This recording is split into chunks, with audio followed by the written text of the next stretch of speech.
Advocate ಕೆಲಸ ಏನಾದರೂ ಮಾಡಿದ್ರು ಮಾಡಲಿಲ್ವೋ ಕೇಳಲಿಕ್ಕೆ ಬಯಸ್ತೀನಿ. ನನ್ನ ಮೇಲೆ ಪ್ರಾಸಿಕ್ಯೂಷನ್ ಅವಶ್ಯಕತೆ ಏನಿದೆ? ಸ್ಯಾಂಕ್ಷನ್ನು ನನ್ನ ಮೇಲೆ ಸ್ಯಾಂಕ್ಷನ್ ಅವಶ್ಯಕತೆ ಏನಿದೆ? ಈ ಡ್ರಾಮಾ ಎಷ್ಟು ದಿವಸದಿಂದ ಮಾಡ್ತಾ ಇದ್ದೀರಿ? 2011 ಅವತ್ತಿನ ಬಿಜೆಪಿಯ ಸರ್ಕಾರ ಆಡಳಿತದಲ್ಲಿ ಏನಿದ್ರು, ನಾನು ಊರಿನಲ್ಲೂ ಸಭೆಯಲ್ಲೇ ಹೇಳಿದ್ದೀನಿ, ಬಿಜೆಪಿ ಮತ್ತು ನಮ್ಮ ಸಂಘರ್ಷದ ಅವತ್ತಿನ ದಿನಗಳೇನಿದೆ, 79 ಶಾಸಕರುಗಳನ್ನ ಇಟ್ಕೊಂಡಿದ್ದಂಥ ವಿರೋಧ ಪಕ್ಷದ ನಾಯಕನಿಗೆ ಒಂದೇ ಒಂದು ದಾಖಲೆನೇ ವಿಧಾನಸಭೆಯಲ್ಲಿ ಬಿಡುಗಡೆ ಮಾಡೋಕ್ಕಾಗಲಿಲ್ಲ. ಅವತ್ತು ದಿನ ಬೆಳಗ್ಗೆ ಇದ್ದರೆ ಕಾಯಿವ್ರಿ ಇವತ್ತು ಕುಮಾರಸ್ವಾಮಿ ಏನು ದಾಖಲೆ ಬಿಡ್ತಾನೋ ಅಂತ. ಅವತ್ತಿನ ನನ್ನ ರಾಜ್ಯದ ಕಾನೂನು ಬಾಹಿರ ಚಟುವಟಿಕೆಗಳಿಗೆ ಸಂಬಂಧಪಟ್ಟ ಹಾಗೆ 28 ಶಾಸಕರುಗಳನ್ನು ನಾವು ಇಟ್ಕೊಂಡು ಏನು ಹೋರಾಟ ಮಾಡೋದು JDS ಪಕ್ಷ, ಈ ರಾಜ್ಯದ ಸಂಪತ್ತನ್ನು ಉಳಿಸಬೇಕು ಅಂತ ಹೇಳಿ, ಅದರ ಪ್ರತಿಫಲ ನನಗೆ ದೊರಕಿತ್ತು. ಅವತ್ತಿನ ಸರ್ಕಾರದಲ್ಲಿ 4 ಕೇಸ್ಗಳನ್ನು ನನ್ನ ಮೇಲೆ ಹಾಕಿದ್ರು. ಅದು ಒಂದು ಭಾಗ. ಸಿದ್ದರಾಮಯ್ಯವ್ರಿಗೆ ಕೇಳಲಿಕ್ಕೆ ಬಯಸ್ತೀನಿ, ಕಾಂಗ್ರೆಸ್ ನಾಯಕರುಗಳಿಗೆ ಕೇಳಲಿಕ್ಕೆ ಬಯಸ್ತೀನಿ. ಈಗ ಸಿದ್ದರಾಮಯ್ಯವ್ರ ಮೇಲೆ ನೆನ್ನೆ ಜಸ್ಟ್ ಒಂದು ಗವರ್ನರ್ ಅವರಿಂದ, ಸಂವಿಧಾನದ ಹೆಡ್ ಅವರು, ಯಾವೊಂದು ಪ್ರಾಸಿಕ್ಯೂಷನ್ಗೆ ಸ್ಯಾಂಕ್ಷನ್ ಕೊಟ್ಟಿದ್ದಾರೆ ಅಂತೇಳಿ, ಪ್ರಾಸಿಕ್ಯೂಷನ್ಗೂ ಅಲ್ಲ ತನಿಖೆ ಮಾಡಲಿಕ್ಕೆ ಕೊಟ್ಟಿರ್ತಕ್ಕಂಥದ್ದಕ್ಕೆ ನಿನ್ನೆಯಿಂದ ಏನೋ ರಾಜ್ಯದೊಳಗೆ ಸಂವಿಧಾನದ ಬಿಕ್ಕಟ್ಟು, ರಾಜ್ಯ ಸರ್ಕಾರ ಅಸ್ಥಿರಗೊಳಿಸೋದು ನಡೆಸ್ತಾ ಇದ್ದಾರಲ್ಲ ಪ್ರತಿಭಟನೆ, ಪಾರ್ಲಿಮೆಂಟ್ನಲ್ಲಿ ನಡೆಸಿದಾರಲ್ಲ, ಸಂವಿಧಾನವನ್ನು ಸರ್ವನಾಶ ಮಾಡೋಕೆ ಕೊಟ್ಟುಬಿಟ್ಟವ್ರೆ BJPಯವರು. ಓದ್ ತಗೊಳಕ್ಕೆ ಬಂದ್ರಲ್ಲಪ್ಪ ಸಂವಿಧಾನದ ಬುಕ್ ಹಿಡ್ಕೊಂಡು ಪಾರ್ಲಿಮೆಂಟ್ಗೆ. ಕೆಂಪು ಕಿಟ್ಟು ಇದೆ ಸಂವಿಧಾನದ ರಕ್ಷಣೆ. ನೆನೆಯಿಂದ ಪ್ರಾರಂಭ ಮಾಡಿದಿರಲ್ಲ. ನಿಮಗೂ ನನಗೂ ಇರೋ ವ್ಯತ್ಯಾಸ, ಸಿದ್ದರಾಮಯ್ಯನವರೇ, ಸಿದ್ದರಾಮಯ್ಯವ್ರ ಮಂತ್ರಿಮಂಡಲದ ಎಲ್ಲ ಸದಸ್ಯರಿಗೆ ಹೇಳ್ತೀನಿ, ಪಾಪ ನೆನ್ನೆ ಬೆಳಗ್ಗೆಯಿಂದ ಎಲ್ಲ ಸಿದ್ದರಾಮಯ್ಯನವರಿಂದ ಪ್ರಾರಂಭ ಆಗಿ ಎಲ್ಲ ಮಂತ್ರಿಗಳು ಕುಮಾರಸ್ವಾಮಿ ಧ್ಯಾನ ಮಾಡಿದ್ದಾರೆ. ಅಂದರೆ ನವೆಂಬರ್ ತಿಂಗಳಿನಲ್ಲಿ ಕುಮಾರಸ್ವಾಮಿ ಮೇಲೆ ನಾವು ಗವರ್ನರ್ ಮುಂದೆ ಒಂದು ಪ್ರಾಸಿಕ್ಯೂಷನ್ಗೆ ಸ್ಯಾಂಕ್ಷನ್ಗೆ ಕಳಿಸಿದ್ದೀವಿ ಅಂತ. ಯಾರು ಕಳಿಸಿದ್ದದು? ಪ್ರಾಸಿಕ್ಯೂಷನ್ ಅವಶ್ಯಕತೆ ಇದೆಯಾ? ನಾನು ಅದಕ್ಕೆ ಮೊದಲೇ ಹೇಳಿದ್ದು, 2011 ಒಂದು ಭಾಗ, 2006ರಲ್ಲಿ ನಾನು ಮುಖ್ಯಮಂತ್ರಿ ಆದ 2 ತಿಂಗಳಿಗೆ, 2 ತಿಂಗಳು ಆಗಿರಲಿಲ್ಲವನ್ನಲ್ಲ ಪುಟ್ಟಣ, 150 ಕೋಟಿ ಹಗರಣ, 150 ಕೋಟಿ ಹಣ ಸಂಗ್ರಹ ಮಾಡಿದ್ದೇನೆ ಗಣಿಗಾರಿಕೆ ಮಾಲೀಕರ ಹತ್ರ ಅಂತ ಹೇಳಿ ನನ್ನ ಮೇಲೊಂದು ಆಪಾದನೆ ಬಂತು. ಅದನ್ನು ಹೈದರಾಬಾದ್ಗೆ ಹೋಗಿ ಪಾಪ ಈಗ ನಮ್ಮ ಇದಾರಲ್ಲ ಸಿಡಿ ಲೀಡ್ರು ಹೋಗಿ ಹೈದರಾಬಾದಲ್ಲಿ ಕೂತು ಅವ್ರ ಜೊತೆಗೆ ಶ್ರೀನಿವಾಸಪುರದವ್ರು ಒಬ್ಬರು ಅವರು ಹೋಗಿದ್ರು. ಹೈದರಾಬಾದಲ್ಲಿ ಕೂತು ಒಂದು ಕ್ಯಾಸೆಟ್ ಮಾಡೋಕ್ಕೆ ಟ್ರೈ ಮಾಡಿದ್ರು CD 150 ಕೋಟಿ ಹಗರಣದ್ದು. ಆಮೇಲೆ ಇದನ್ನ ಬಂದು ವಿಧಾನಸಭೆ ಕಲಾಪ ನಡೀತಿದ್ದಾಗ ವಿಧಾನ ಪರಿಷತ್ನಲ್ಲಿ ಅದೆಂತೂ CD ತೋರಿಸ್ಬಿಟ್ಟು ಆಪರೇಷನ್ ಸಕ್ಸಸ್ ಅಂದರು. ನನ್ನ ಮೇಲೆ 150 ಕೋಟಿ ಹಗರಣದ ಆಪಾದನೆ ಬಂದಾಗ ಇನ್ನು ಜಗದೀಶ್ ಶೆಟ್ಟರು ಬದುಕಿದ್ದಾರೆ, ಅಶೋಕ್ ಬದುಕಿದ್ದಾರೆ, ಅರವಿಂದ್ ನಿಂಬಾವಳಿ ಬದುಕಿದ್ದಾರೆ. ನನ್ನ ಹತ್ರ ಬಂದರು. ಯಾರೋ 2 ಬಳ್ಳಾರಿಯ ಅಧಿಕಾರಿಗಳನ್ನು ವರ್ಗಾವಣೆಯನ್ನು ಮಾಡಿದ್ದೆ, ಅವ್ರನ್ನ ಅಲ್ಲಿಗೆ ಮತ್ತೆ ರಿಟೆನ್ಷನ್ ಮಾಡಿ ಆ 150 ಕೋಟಿ ಹಗರಣ ಆಪಾದನೆ ಮಾಡಿದ್ದನ್ನು ಕ್ಷಮೆ ಕೇಳ್ತೀವಿ ಅಂತ. ನಥಿಂಗ್ ಡೂಯಿಂಗ್ ಅಂದೆ. ಸಿದ್ದರಾಮಯ್ಯನವರೇ, ನಥಿಂಗ್ ಡೂಯಿಂಗ್, ಮುಖ್ಯಮಂತ್ರಿಯಾಗಿ ವರ್ಗಾವಣೆ ಮಾಡಿದ್ದೇನೆ, ಬದಲಾವಣೆ ಮಾಡಲ್ಲ ಅಂತ. ನನ್ನ ಮೇಲೆ ಹೋದ್ರಲ್ಲಪ್ಪ ವಿಧಾನಸಭೆಯಲ್ಲಿ ಚರ್ಚೆಗೆ ತಗೊಂಡ್ರಲ್ಲ ಸಬ್ಜೆಕ್ಟು. ನಾನು ಅವತ್ತೇನು ಹೇಳಿದೆ? ವಿಧಾನಸೌಧ ಕಡತ ತೆಗೆದು ನೋಡಿ, ಅದೆಲ್ಲ ಪಾಪ ಸ್ಕ್ರೀನ್ ಹಾಕ್ಸಿದ್ರಲ್ಲ ಮೊನ್ನೆ ಮೈಸೂರಿನಲ್ಲಿ ನಮ್ಮ CD ಶಿವು, ಅದನ್ನು ಯಾಕೆ ಹಾಕಲಿಲ್ಲ ಗೊತ್ತಿಲ್ಲ. ನಾನು ಅವತ್ತು ಹೇಳಿದೆ, ನನ್ನ ಹಿಂದೆ ಇರ್ತಕ್ಕಂಥ 124 ಜನ ಶಾಸಕರುಗಳ ಬೆಂಬಲವನ್ನು, ರಕ್ಷಣೆಯನ್ನು ಪಡೆದು ನಾನು ಈ 150 ಕೋಟಿ ಹಗರಣದ ರಕ್ಷಣೆ ಪಡೆಯಲ್ಲ. ಪ್ರಾರಂಭ ಮಾಡಿ ವಿರೋಧ ಪಕ್ಷದಲ್ಲಿ ಏನು ಕೂತಿದ್ದೀರಿ, ಏಕಾಂಗಿಯಾಗಿ ಎದುರಿಸ್ತೀನಿ ಅಂತಕ್ಕಂಥ ಪದ ಬಳಸಿದ್ದೇನೆ ಸಿದ್ದರಾಮಯ್ಯನವರೇ. ಏಕಾಂಗಿಯಾಗಿ ಎದುರಿಸ್ತೀನಿ ಅಂತ ಹೇಳಿ ಇವತ್ತು ಕಡತ ತೆಗೆದು ನೋಡಿ ನಿಮ್ಮ ವಿಧಾನಸಭೆ ಕಲಾಪದಲ್ಲಿ ಏನು ಹೇಳಿದ್ದೇನೆ ಅಂತ ಹೇಳಿ. ಎದುರಿಸಿದೆ ನಾನು. ಸ್ಟ್ರೈಕ್ ಮಾಡಿ ಅನ್ನಲಿಲ್ಲ, ನಮ್ಮ ಕಾರ್ಯಕರ್ತರಿಗೆ ಬೀದಿಲಿ ಬೆಂಕಿ ಹಚ್ಚಿ ಅಂತ ಹೇಳಲಿಲ್ಲ. ಆಯಿತಾ? ನನ್ನ ಮೇಲೆ ನಂತರ 4 ಕೇಸ್ ಹಾಕಿದ್ರು. ಯಾವುದೋ ಒಂದು 4 ಡಿನೋಟಿಫಿಕೇಷನ್ದು, ಇನ್ನೊಂದು 2 ಸಾಯಿ ವೆಂಕಟೇಶ್ವರ ಜಂತ್ಕಲ್ ಮೈನಿಂಗು. ಜಂತ್ಕಲ್ ಮೈನಿಂಗ್ದು 150 ಕೋಟಿ ಹಗರಣದ್ದು ಹೈಕೋರ್ಟ್ನಲ್ಲಿ ಏನು ಆದೇಶ ಕೊಟ್ಟಿದ್ದಾರೆ? ಕ್ವಾಶ್ ಮಾಡಿದ್ರು ಹೈಕೋರ್ಟ್ನಲ್ಲಿ. ಜಂತ್ಕಲ್ ಮೈನಿಂಗ್ ಸಂಬಂಧಪಟ್ಟಿದ್ದು 150 ಕೋಟಿ ಹಗರಣ, ಇದೆಲ್ಲ ಬೋಗಸ್ ಅಂತ ಹೇಳಿ. ಸಾಯಿ ವೆಂಕಟೇಶ್ವರ ಅದು ತನಿಖೆ ಮಾಡ್ಕೊಳ್ಳಿ ಅಂತ ಹೇಳಿದ್ರು. ಇಲ್ಲಿರ್ತಕ್ಕಂಥದ್ದು ಇದು ಅಬ್ರಾಹಿಂ ಅವರು 2011ರಲ್ಲಿ SM ಕೃಷ್ಣ ಅವ್ರ ಮೇಲೆ, ನನ್ನ ಮೇಲೆ, ಧರ್ಮಸಿಂಗ್ ಅವ್ರ ಮೇಲೆ 3 ಜನದ ಮೇಲೆ ಸುಪ್ರೀಂ ಕೋರ್ಟ್ನಲ್ಲಿ ಹೋಗಂತ ಕೇಸ್ ಹಾಕೊಂಡ್ರು. SM ಕೃಷ್ಣ ಅವರು ಸ್ಟೇ ತಗೊಂಡಿದ್ದಾರೆ, ಧರ್ಮಸಿಂಗ್ ಅವರು ಇಲ್ಲ ನಮ್ಮ ಮುಂದೆ. ನನ್ನ ಮುಂದೆ ಸಾಯಿ ವೆಂಕಟೇಶ್ವರ ಅದ್ದು ಕೇಸ್ ಪ್ರಾರಂಭ ಆಯಿತು. ಕೋರ್ಟಲ್ಲಿ ಏನು ಹೇಳಿದ್ದಾರೆ? ಕೋರ್ಟಲ್ಲಿ ಏನು ಹೇಳಿದ್ರು ಇಲ್ಲಿ? By order dated 3/2/2014 the Honorable Supreme Court has directed listing of the matter along with SLP criminal number so and so SM Krishna versus the state of Karnataka. ಆಮೇಲೆ 5ನೇ order by order dated 29/3/2017 the Honorable Supreme Court directed that the special investigation team to make a thorough investigation with regarding to the allegations which has been made in the complaint against the petitioners. 3 ಜನದ್ದು 3 ಮುಖ್ಯಮಂತ್ರಿಗಳ ಮೇಲೆ. ಆಮೇಲೆ ಹೇಳಿದ್ರು, it is further directed that SIT shall file a report before the court in respect of the investigation so to be carried out within a period of 3 months from the date of order. SITಗೆ supreme court ಕೊಟ್ಟಿರ್ತಕ್ಕಂಥ ಆದೇಶ 2017ರಲ್ಲಿ 2024ರಲ್ಲಿ ಆಯಿತಾ? It was made clear that no other court shall pass any other orders with regard to these matters till the matters are finally decided by the honourable supreme court. ನಿಮ್ಮನ್ನ ಹಿಡ್ಕೊಂಡಿರೋರು ಯಾರು? Supreme court ಮುಂದೆ ಹೋಗಬೇಡಿ ಅಂತ. ಇದಕ್ಕೆ ಪ್ರಾಸಿಕ್ಯೂಷನ್ಗೆ ಗೌರ್ನರಿಗೆ ಕಳಿಸೋ ಈ drama ಯಾಕೆ? ಎದುರಿಸಕ ನನ್ನ ಎದುರಿಸ್ಲಿಕ್ಕೆ, ನಾನು ಬಾಯಿ ಮುಚ್ಚಿಸ್ಲಿಕ್ಕ ಇದು ಮಾಡ್ಕೊಂಡಿರೋದು ನೀವು. ಅದಕ್ಕೆ ನೆನ್ನೆ ಎಲ್ಲ ಕುಮಾರಸ್ವಾಮಿ ಮೇಲೆ ಗೌರ್ನರಿಗೆ ನಾವು ಕಳಿಸಿದ್ದು ಅಲ್ಲ 8 ತಿಂಗಳು ಆಯಿತು, 6 ತಿಂಗಳಾಯಿತು, ಅವ್ರಿಗೆ ಪರ್ಮಿಷನ್ ಕೊಡಲಿಲ್ಲ, ನಂದು 24 ಗಂಟೆ ಒಳಗೆ ಕೊಟ್ಬಿಟ್ರು, ನೋಟಿಸ್ ಕೊಟ್ಬಿಟ್ರು. ಯಾಕೆ ಈ ಡ್ರಾಮಾಗಳು?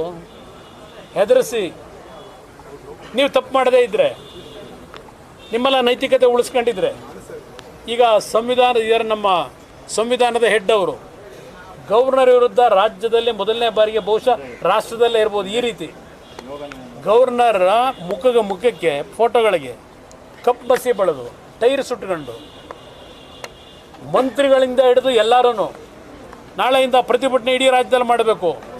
ಏನು ಸಾಧನೆ ಮಾಡಿದ್ದೀರಿ ಅಂತ ಗವರ್ನರ್ ವಿರುದ್ಧ ಪ್ರತಿಭಟನೆ ಮಾಡ್ತೀರಿ? ಯಾತಕ್ಕೆ ಮಾಡ್ತೀರಿ? ಕುಮಾರಸ್ವಾಮಿ ಮೇಲಿದ್ರೆ ಆ್ಯಕ್ಷನ್ ತಗೊಳ್ಳಿ. ಇದ್ಯಾವುದೋ ಇನ್ನೊಂದು ಏನು ಪಾಪ ಒದಾಡ್ತಾವ್ರೆ ಗೊತ್ತು ನನಗೆ. ಯಾವುದೋ ಗಂಗೆನಹಳ್ಳಿ ಅಂತ ನನಗೆ ಸಂಬಂಧವೇ ಇಲ್ಲ. ಅದು ಹಿಡ್ಕೊಂಡು ಏನಾದರೂ ಮಾಡಿ ಅಂತಾರೆ. ಏನು ಮಾಡ್ತೀರಿ?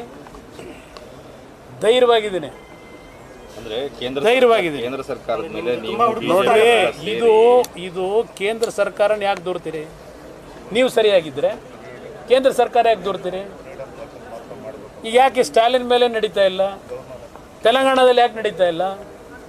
ಇಲ್ಲಿ ಯಾಕೆ ಪ್ರಾರಂಭ ಆಯಿತು? ನಾನು ಅವತ್ತೇ ಹೇಳಿದ್ದೀನಿ, ನಿಮ್ಮಲ್ಲೇ ಕೆಲವರು ಈ ವಿಷಯಗಳನ್ನು ಹೊರಗೆ ತಂದ್ಕೊಂಡು ಕೂತವ್ರೆ ಇಳಿಸ್ಬೇಕು ಅಂತ ಹೇಳಿ. ನಿಮ್ಮ ಕಿತ್ತಾಟದಲ್ಲಿ ಕೇಂದ್ರ ಸರ್ಕಾರ ಯಾಕೆ ತರ್ತೀರಿ ಮಧ್ಯಕ್ಕೆ? ನನಗೇನು ಬೇರೆ ಕೆಲಸ ಇಲ್ವಾ? ಪ್ರಧಾನಮಂತ್ರಿಗಳ ಹತ್ರಕ್ಕೆ ಹೋಗಿ, ನಮ್ಮ ಹೋಮ್ ಮಿನಿಸ್ಟರ್ ಹತ್ರಕ್ಕೆ ಹೋಗಿ, ಅದೇನೋ ದೇವೇಗೌಡರು ಹೋಗಿ ನಮ್ಮ ಕಾಡುಗೊಲ್ಲರದು ಮತ್ತಿನ್ನು ನಮ್ಮ ಕುಂಚಿಟ್ಟಿಗೆ ಹೋಗ್ಲಿಗಿರೋದು ಒಂದು ರಿಸರ್ವೇಷನ್ಗೆ ಚರ್ಚೆ ಮಾಡಲಿಕ್ಕೆ ಇವ್ರ ಹತ್ರಕ್ಕೆ ಹೋದರೆ, ಹೋಮ್ ಮಿನಿಸ್ಟರ್ ಹತ್ರ, ಅಯ್ಯೋ ಹೋಗಿ ಅಮಿತ್ ಶಾ ಅವ್ರ ಹತ್ರ ಇವ್ರನ್ನ ಜೈಲಿಗೆ ಹೆಂಗೆ ಕಳಿಸ್ಬೇಕು ಅಂತ ಚರ್ಚೆ ಮಾಡೋಕ್ಕೆ ಹೋಗೋರೆ. ನನ್ನ ಮಗನ ಹೆಂಗೆ ಉಳಿಸ್ಕೋಬೇಕು ಅಂತ ಹೋಗೋರೆ. ಕುಮಾರಸ್ವಾಮಿ ಉಳಿಸ್ಕೊಳ್ಳೋಕೆ ರೀ, ಕುಮಾರಸ್ವಾಮಿ ನಾನು ಉಳ್ಕೋಬೇಕು ಅನ್ನೋದಾಗಿದ್ದರೆ ನಾನು ತಪ್ಪು ಮಾಡಿನಾದರೂ ಯಾವ್ಯಾವ ಥರ ನಡೆಸ್ಕೊಂಡಿದ್ದೀರಿ ನೀವು, ಯಾವ್ಯಾವ ಥರ ನಿಮ್ಮ ರಕ್ಷಣೆ ಪಡ್ಕೊಳ್ಳಿಕ್ಕೆ ಏನೇನು ದುರುಪಯೋಗ ಪಡಿಸ್ಕೊಂಡಿದ್ದೀರಿ. ಇವತ್ತಿನವರೆಗೆ ನಾನು ಡಾಕ್ಟರ್ ಬಾಬಾ ಸಾಹೇಬ್ ಅಂಬೇಡ್ಕರ್ ಅವರು ಈ ದೇಶ ಪ್ರತಿಷ್ಠಾಪನೆ ಆದಾಗ ಯಾವ ಸಂವಿಧಾನವನ್ನು ರಚನೆ ಮಾಡಿದ್ದಾರೆ, ಆ ಸಂವಿಧಾನದ ಒಳಗೆ ಬರ್ತಕ್ಕಂಥ ಯಾವುದೇ ಇನ್ಸ್ಟಿಟ್ಯೂಷನ್ಗಳನ್ನು ನಾನು ದುರುಪಯೋಗ ಪಡಿಸ್ಕೊಳ್ಳಿಕ್ಕೆ ಹೋಗಿಲ್ಲ. ಯಾವ್ಯಾವ ರೀತಿ ದುರುಪಯೋಗ ಪಡಿಸ್ಕೊಂಡಿದ್ದೀರಿ ನೀವುಗಳು, ಆ ದುರುಪಯೋಗ ನಾನು ಪಡಿಸ್ಕೊಂಡಿಲ್ಲ. ಸಿದ್ದರಾಮಯ್ಯನವರೇ, ಕಳೆದ ಬಾರಿ CM ಇದ್ದಾಗ ಲೋಕಾಯುಕ್ತ ಎನ್ಕ್ವೈರಿಗಳು ಬಂದಾಗ ಲೋಕಾಯುಕ್ತ ಮುಚ್ಚಾಕಿ ACB ರಚನೆ ಮಾಡಿ ನಿಮ್ಮ ACB ಪೊಲೀಸ್ ಅಧಿಕಾರಿಗಳ ಮುಖಾಂತರ ಯಾವ ರೀತಿ ರಕ್ಷಣೆ ಪಡ್ಕೊಂಡ್ರಿ ನೀವು, ಬೇಕಾ? ಎಷ್ಟು ಬೇಕು ಉದಾಹರಣೆ ನಿಮಗೆ? ರೀಡು ಹೆಸರಿನಲ್ಲಿ ಅರ್ಕಾವತಿ ಬಡಾವಣೆ ಎಷ್ಟು ಜನಕ್ಕೆ ಸೈಟ್ ಕೊಟ್ಟಿದ್ದೀರಪ್ಪ? ಇಲ್ಲ, ಅರ್ಕಾವತಿ ಬಡಾವಣೆ ರೀಡು ಮಾಡಿ ಆ ನಿಜವಾದ ರೈತರಿಗೆ ಆ ಭೂಮಿ ವಾಪಸ್ ಕೊಟ್ಟಿದ್ದೀರೋ? ಯಾರಿಗೆ ಕೊಟ್ಟಿದ್ದೀರಿ ಆಗಿದ್ರೆ? ನನ್ನ ಪ್ರಶ್ನೆ ಮಾಡ್ತಾ ಇದ್ದೀರಲ್ಲ, ಯಾರಿಗೆ ಕೊಟ್ರಿ ಅವತ್ತು ರೀಡು ಹೆಸರಿನಲ್ಲಿ?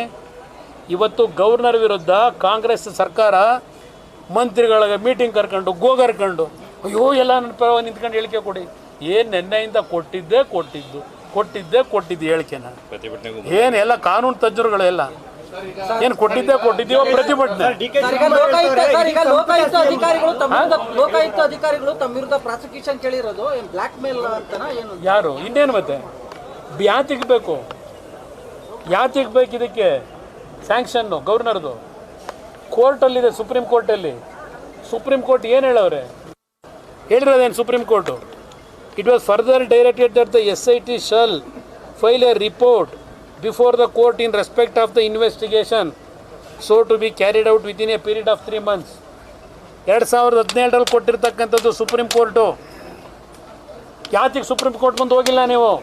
ಸುಪ್ರೀಂ ಕೋರ್ಟು ನನ್ನ ಮೇಲೆ ತನಿಖೆ ನಡೆಸಿ ನನ್ನ ಮೇಲೆ ಕೋರ್ಟ್ ಮುಂದೆ ಇಡಬೇಕಾದ್ರೆ ಗವರ್ನರ್ ಪರ್ಮಿಷನ್ ತಗೊಂಬನ್ನಿ ಅಂತ ಹೇಳೋರ ಇದರಲ್ಲಿ. ಪ್ಲೀಸ್ ಹೇಳಿ, ಯಾರಾದ್ರು ತಜ್ಞರು? ಪಾಪ ಇವರಲ್ಲ ಪನ್ನಣ್ಣ ಭಾಳ ದೊಡ್ಡ ಮೇಧಾವಿ, ಪಾಪ ಸಿದ್ದರಾಮಯ್ಯವ್ರಿಗೆ ಶಿಕ್ಷೆ ಭಾಳ ದೊಡ್ಡ ಅಡ್ವೈಸ್ ಮಾಡಿ ಈಗ ನೋಡ್ತಾ ಇದ್ದೀವಲ್ಲ, ಅವ್ರದೇ ತಾನೇ ಇದಕ್ಕೆಲ್ಲ. ಸರ್, ರಾಜೀನಾಮೆ ಕೊಡದೇ ಇದ್ರೆ CM ಮುಂದೆ BJP JDS ನೋಡೋಣ ಅಂತ. ಈಗ ನೋಡಿ, ನಾನು ರಾಜೀನಾಮೆಯನ್ನು ಕೊಡಿ ಅಂತ ಹೇಳಲ್ಲ, ನನಗೆ ಕೊಡ್ತಾರೆ ಅಂತೂ ನಂಬಿಕೆ ಇಲ್ಲ. ಆದರೆ ಕಾನೂನು ಅಂತಕ್ಕಂಥದ್ದಿದೆ. ಈ ದೇಶದ ಕಾನೂನಿನ ವ್ಯವಸ್ಥೆ ಒಳಗೆ ಯಾವ ಹಂತದಲ್ಲಿ ಏನು ತೀರ್ಮಾನಗಳಾಗಬೇಕು ಅಲ್ಲಿ ತೀರ್ಮಾನಗಳಾಗುತ್ತೆ. ಹಾಂ, ಇಲ್ಲ, ನಮ್ಮ ಪಾದಯಾತ್ರೆಗೂ ಇವತ್ತು ಗವರ್ನರ್ ಅವರು ಏನೋ ಒಂದು ಸ್ಯಾಂಕ್ಷನ್ ಕೊಟ್ಟಿದ್ದಾರೆ, ಅದಕ್ಕೂ ಸಂಬಂಧ ಇಲ್ಲ. ಪಾದಯಾತ್ರೆ ರಾಜಕೀಯವಾಗಿ ಇವತ್ತು ಜನತೆಗೆ ಸಂದೇಶ ಏನು ಕೊಡಬೇಕು, ಈ ಸರ್ಕಾರ ನಡೀತಿರ್ತಕ್ಕಂಥ ಮಾರ್ಗ, ಅದರ ಸಂದೇಶ ಕೊಡ್ಲಿಕ್ಕೆ ಪಾದಯಾತ್ರೆ. ನಾನು ಇವತ್ತು ಮುಖ್ಯಮಂತ್ರಿಗೆ, ಆ ಮಂತ್ರಿಮಂಡಲಕ್ಕೆ ಹೇಳ್ತೇನೆ, 1.5 ವರ್ಷದಿಂದ ಸರ್ಕಾರ ಹಾಳು ಮಾಡ್ಕೊಂಡಿದ್ದೀರಿ. ಅಭಿವೃದ್ಧಿ ಅಂತಕ್ಕಂಥದ್ದು ಸತ್ತೋಗಿದೆ. ನಾನು ಹೇಳೋದಲ್ಲ, ನಿಮ್ಮ ಕಾಂಗ್ರೆಸ್ನ ಮುಖಂಡರುಗಳೇ ಹೇಳ್ತಾರೆ. ಇವತ್ತು ಬರೀ ಈ ವಿಷಯಗಳನ್ನು ನಿಮ್ಮ ಮಂತ್ರಿಮಂಡಲ ಇದಕ್ಕೆ ನೀವು ಗಮನ ಕೊಟ್ಕೊಂಡು ಒಬ್ಬ ವ್ಯಕ್ತಿಯನ್ನು ಇವತ್ತು ನೀವು ರಕ್ಷಣೆ ಪಡ್ಕೊಳ್ಳೋಕ್ಕೋಸ್ಕರವಾಗಿ ಉಳಿಸ್ಕೊಳ್ಳಿಕ್ಕೆ ರಾಜ್ಯವನ್ನು ಹಾಳು ಮಾಡಬೇಡಿ. ನನಗೇನು ಯಾರ ಮೇಲೆ ಅಸೂಯೆ ಇಲ್ಲ, ಯಾರೂ ಪರ್ಮನೆಂಟ್ ಅಲ್ಲ. ನಾನು ಮೊನ್ನೆನೂ ಹೇಳಿದ್ದೇನೆ, ಕೆಂಗಾಲ್ ಹನುಮಂತಯ್ಯನವರು ಕಟ್ಟಿರ್ತಕ್ಕಂಥ ವಿಧಾನಸೌಧದಲ್ಲಿ ಇಟ್ಟಿರ್ತಕ್ಕಂಥ ಮುಖ್ಯಮಂತ್ರಿಗಳ ಚೇರ್ ಇದೆಯಲ್ಲ, ಈ ದೇಶದಲ್ಲಿ ಸ್ವಾತಂತ್ರ್ಯ ಅಂತಕ್ಕಂಥದ್ದು ಪ್ರಜಾಪ್ರಭುತ್ವದ ವ್ಯವಸ್ಥೆಯಲ್ಲಿ ಈ ಸ್ವಾತಂತ್ರ್ಯದ ಒಂದು ಚುನಾವಣಾ ಸಿಸ್ಟಮ್ಗಳು ಬಂದ ನಂತರ ಆ ಚೇರು ಭದ್ರವಾಗೇ ಇದೆ. ಆದರೆ ಚೇರ್ ಮೇಲೆ ಕೂಡ ಭದ್ರವಾಗಿರೋಕ್ಕಾಗಲ್ಲ ದಾರಿ ತಪ್ಪಿದ್ರೆ. ಅದು ಇವತ್ತು ನಾವು ಕಾಣ್ತಾ ಇದ್ದೇವೆ. ಇಲ್ಲಿ ಜಾತಿ ಹೆಸರಿನಲ್ಲಿ ರಕ್ಷಣೆ ಪಡ್ಕೊಂಡು ಈ ಥರ ಕೀಳುಮಟ್ಟದ ರಾಜಕೀಯ ಎಷ್ಟು ದಿವಸ ನಡೆಸ್ತೀರಿ? ದೇವೇಗೌಡರ ಮೇಲೆ ಏನೇನು ಮಾಡಿಸಿದ್ರಿ? CBI ಅದೇ ಅದು ನಿಮ್ಮ ಲೋಕಾಯುಕ್ತ ಎನ್ಕ್ವೈರಿ, COD ಎನ್ಕ್ವೈರಿ ಎಲ್ಲೆಲ್ಲಿ ಕರ್ಸ್ಕೊಂಡಿದ್ರಿ ದೇವೇಗೌಡರನ್ನ? ಇವತ್ತು ಮಾಜಿ ಪ್ರಧಾನಮಂತ್ರಿನ ಯಾವುದೋ ಒಂದು ಚಾನಲ್ನಲ್ಲಿ 420 ಅಂತ ಹೇಳಿ ಈ ಪರಿಸ್ಥಿತಿಗೆ ರಾಜ್ಯದಲ್ಲಿ ಏನು ಚಾನಲನ್ನು, ಇದು ನಿಮಗೆ ಪತ್ರಿಕಾ ಸ್ವಾತಂತ್ರ್ಯ ಯಾತಕ್ಕೆ ಕೊಟ್ಟಿದ್ದಾರೆ? ನಿಮಗೆ ಏನಿದೆ ಡಾಕ್ಯುಮೆಂಟ್ ನಿಮ್ಮ ಹತ್ರ 420 ಅಂತ ಹೇಳಲಿಕ್ಕೆ? ಇದಕ್ಕೆ ನೀವೆಲ್ಲ ಎನ್ಕರೇಜ್ ಮಾಡ್ತೀರಾ? ಇದನ್ನು ನೋಡ್ಕೊಂಡು ಸುಮ್ಮನೆ ಇರ್ತೀರಾ? ನನಗೇನು ನಷ್ಟ ಇಲ್ಲ, ದೇವೇಗೌಡರಿಗೇನು ನಷ್ಟ ಇಲ್ಲ. ಆದರೆ ವ್ಯವಸ್ಥೆಯನ್ನು ಎಲ್ಲಿಗೆ ತೆಗೆದುಕೊಂಡು ಹೋಗ್ತಾ ಇದ್ದೀರಿ? ಈಗ ಪೋಕ್ಸೋ ಕೇಸ್ ಯಡಿಯೂರಪ್ಪನವ್ರ ಪೋಕ್ಸೋ ಕೇಸನ್ನು ಅಷ್ಟೇ ವೇಕೇಟ್ ಮಾಡ್ತೀವಿ ಅನ್ನೋ ಮಾತನ್ನ ಹೇಳ್ತಾರೆ. ಮಾಡಲಿ. ಈಗ ದೇಶದ ಕಾನೂನು ಎಲ್ಲರಿಗೂ ಒಂದೇ. ನಾನು ಅವತ್ತೂ ಹೇಳಿದ್ದೇನೆ, ಈ ದೇಶದ ಕಾನೂನಿನಲ್ಲಿ ಎಲ್ಲರೂ ತಲೆ ಬಾಗಬೇಕು. ಇದರಲ್ಲಿ ಯಾವುದೇ ರೀತಿಯಲ್ಲಿ ದೇಶದ ಕಾನೂನನ್ನ ಉಲ್ಲಂಘನೆ ಮಾಡಲಿಕ್ಕೆ ಸಾಧ್ಯ ಇಲ್ಲ. ನೋಡಿ, ಇಡೀ ಸಚಿವ ಸಂಪುಟ ಸಿಎಂ ಜೊತೆಗಿದೆ ಅಂತ ಡಿಕೆ ಶಿವಕುಮಾರ್ ಬಂಡೆ ಅನ್ನೋದು ಇದೆಯಲ್ಲ, ಆ ಬಂಡೆನೇ ಡೇಂಜರ್ ಅಲ್ಲಿ. ಇವತ್ತು ಯಾತಕ್ಕೆ ಇವತ್ತು ನಮ್ಮ ಪಶ್ಚಿಮ ಘಟ್ಟದಲ್ಲಿ ಕೊಡಗಲ್ಲಿ ಬೀಳ್ತಾವಲ್ಲ, ಮೊನ್ನೆ ವಯನಾಡಲ್ಲಿ ಲ್ಯಾಂಡ್ ಸ್ಲೈಡ್ ಆಯ್ತಲ್ಲ, ಲ್ಯಾಂಡ್ ಸ್ಲೈಡ್ ಆಗಿದ್ದು ಆ ಬಂಡೆ ರಕ್ಷಣೆ ಕೊಡ್ತಾ? ಆ ಲ್ಯಾಂಡ್ ಸ್ಲೈಡ್ ಆಗಿ ಇವತ್ತು ಹಲವಾರು ಜನ ಸಾಯಲಿಕ್ಕೆ ಆ ಬಂಡೆಗಳೇ ಕಾರಣ. ಕರ್ನಾಟಕದಲ್ಲೂ ಈ ಬಂಡೆಗಳೇ ಕಾರಣವಾಗ್ತಕ್ಕಂಥ ದಿನ ದೂರ ಇಲ್ಲ.